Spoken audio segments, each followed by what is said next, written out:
নমস্কার বন্ধুরা, তোমরা সবাই কেমন আছো? আশা করি সবাই ভালো আছো। আমিও খুব ভালো আছি। তোমাদের দাদাভাই ক্যান্টিনে গিয়েছিল, তো ওখান থেকে কিছু জিনিস বাড়ির জন্য নিয়ে আসবে বলে, তো সেগুলোই আমাকে দেখাচ্ছিল যে কী কী জিনিসও আনবে। তো সেগুলো থেকেই আমি বেছে বেছে বলে দিচ্ছিলাম যে এই জিনিসগুলো নিয়ে না। বাড়ির জন্যে এবং আমার জন্যে অনেক কিছুই এনেছে, তো সেগুলো আমি তোমাদের সাথে অবশ্যই শেয়ার করব। প্রতিবারই এত বেশি বেশি জিনিস বাড়িতে নিয়ে চলে আসে যে সেগুলো হয়তো প্রয়োজনেই লাগে না, হয়তো একটার বেশি দুটো জিনিস বেশি নিয়ে চলে আসলো। তো তার জন্যই এবার আমি ওকে বলে দিয়েছিলাম যে ক্যান্টিনে গেলে অবশ্যই আমাকে ফোন করবে, তারপরেই তুমি ক্যান্টিন থেকে জিনিসপত্র নিয়ে আসবে।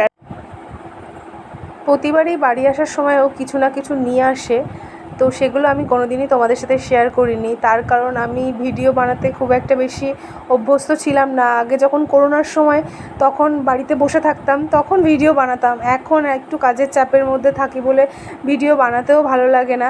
ভিডিও বানাতে গেলে একটাই প্রবলেম হয়ে যায়, এডিটিং করা।